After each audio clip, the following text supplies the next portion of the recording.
शापित सोना। शहर से थोड़ा दूर मंदार पुलिस चौकी बनी थी। शहर से दूर और अमावस की रात का अंधेरा होने के कारण वहां चहल पहल बिल्कुल नहीं थी।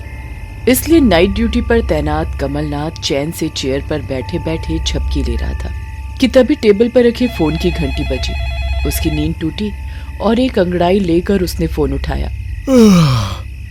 हेलो साहब, यहाँ एक लाश मिली है।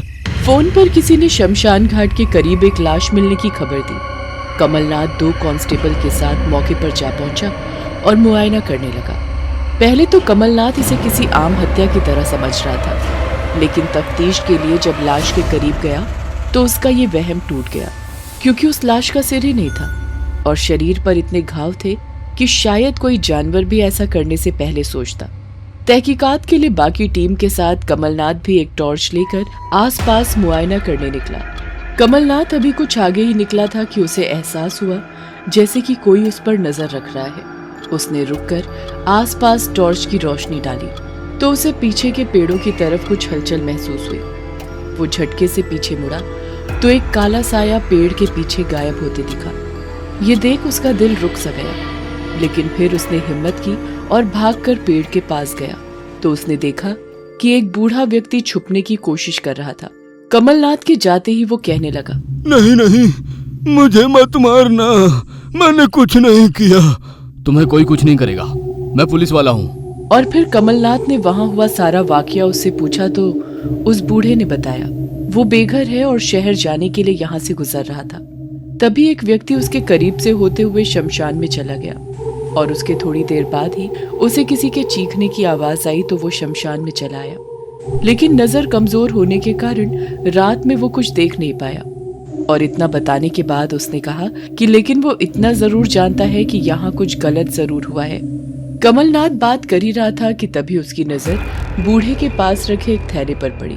उस थैले को उठाते हुए उसने पूछा, ये थैला किसका है? इस पर बूढ़े ने जवाब दिया, ये थैला उसी व्यक्ति का है जो उसके पास से गुजरा था, लेकिन वो नहीं जानता है कि उसमें क्या है। इसके बाद जब कमलनाथ ने थैला खोला तो उसकी आंखें फटी की फटी रह गई, क्योंकि उसमें खरे सोने से बने जेवरात थे जिनकी कीमत शायद करोड़ों में थी। एक साथ इतना सोना देख कमलनाथ की नीयत खराब हो गई। उसने बूढ़े आदमी से तहकीकात के नाम पर वो थैला ले लिया और अपने पास रख लिया।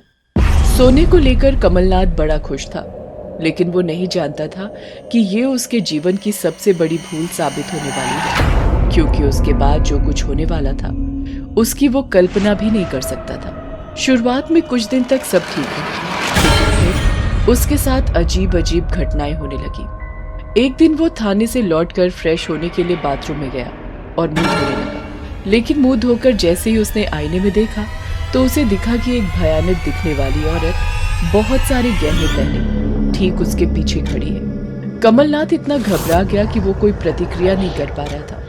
वो सहमा स्तब्ध खड़ा था कि तभी उस औरत ने उसे गले से दबोचा और नाखूनों से नोचकर गला अलग कर दिया, और इसी के साथ कमलनाथ झटके से होश में आया, जैसे कि वो कोई सपना देख रहा था। ये वाकई बहुत अजीब घटना थी, लेकिन कमलनाथ ने इसे काम का तनाव समझकर नजरअंदाज कर दिया। लेकिन उसके अगले ही दिन कमलनाथ अपने कमरे में सो रहा था कि तभी उसे पायल की छन छन की आवाज आने लगी। कमलनाथ की आंख खुली तो उसने देखा कि उसकी पत्नी भाग्यश्री सोने की पायल पहने खड़ी है। ये देखकर उसने चिल्लाकर कहा, ये क्या हरकत है भाग्यश्री? हाँ, आधी रात हो रही है अभी, और उतारो इसे, ये तुम्हारे लिए नहीं है, चलो उतारो। भाग्यश्री नहीं, मोहिनी। ये सोना जेवरात सब मेरा है, और इन्हें यहाँ लाकर तूने जो गलती की है उसकी सजा तू जिंदगी भर नहीं भूलेगा। और फिर देखते ही देखते वो भयानक चुड़ैल में बदल गई। ये देख कमलनाथ बुरी तरह घबरा गया और चीखते हुए कमरे से बाहर की तरफ भागा, लेकिन तभी वो उस पर झपट पड़ी, उसे गले से पकड़ हवा में उठा दिया और दम घुटने के कारण वो बेहोश हो गया। अगली सुबह जब वो होश में आया तो उसका शरीर लोहे की तरह तप रहा था। वो किसी को भी अपने करीब नहीं आने दे रहा था और हवा में ही देखकर दिन भर बड़बड़ाता रहता। ये सिर्फ मेरा सोना है। हाँ, मेरा है, इसे कोई नहीं ले जा सकता।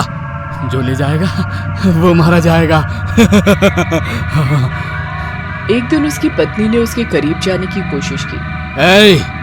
ए औरत, दूर रह मेरे सोने से, नहीं तो मार दूंगा तुझे, मार दूंगा। अब रोज रोज ऐसी घटनाएं होने लगी और इसके साथ कमलनाथ का शरीर ऐसे सूखने लगा था जैसे कोई उसे अंदर ही अंदर खोखला कर रहा हो। उसकी हालत दिन ब दिन बिगड़ती जा रही थी। लग रहा था अब उसका बचना मुश्किल है कि तभी एक दिन एक बूढ़ा भिक्षु कमलनाथ के घर भिक्षा लेने आया और आते ही उसे एहसास हो गया कि इस घर पर किसी बदरूह का साया है। इसलिए उसने कमलनाथ की पत्नी से पूछा, बेटी, लगता है घर में कुछ ठीक नहीं है।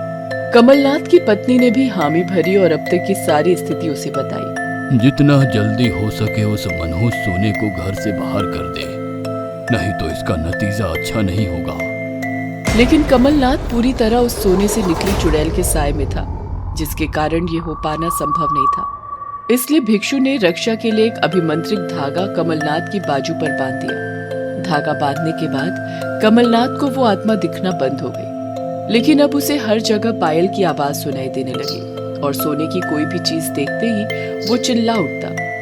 उसकी चमक उसे चुभ रही है। वो दिन भर तकिए में सिर दबाकर शोर को बंद करने के लिए गिड़गिड़ाता रहता। कमलनाथ की हालत किसी बुरे सपने से भी बदतर हो चुकी थी।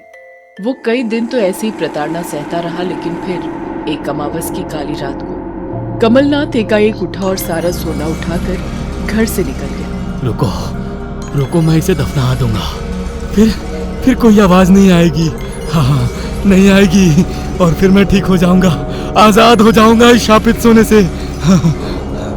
और शमशान पहुंचकर कमलनाथ हाथों से जमीन खोदने लगा। ऐसे ही खोदते रहने के कारण उसके नाखून उखड़ चुके थे, लेकिन उसे कोई होश नहीं था।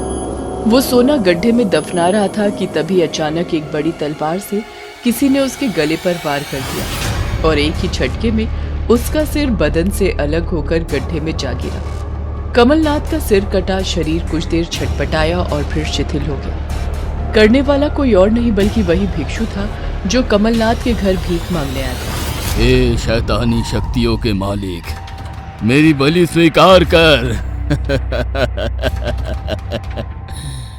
उसके बाद वो कमलनाथ की लाश के पास बैठ गया। कुछ देर तक उसी लाश के सामने साधना करने के बाद उसने किसी जानवर की तरह लाश से मांस भक्षण करना शुरू कर दिया और लाश को शत विशत अवस्था में छोड़कर वो अघोरी उसी बूढ़े के रूप में आ गया जिससे कमलनाथ को सोना मिला था।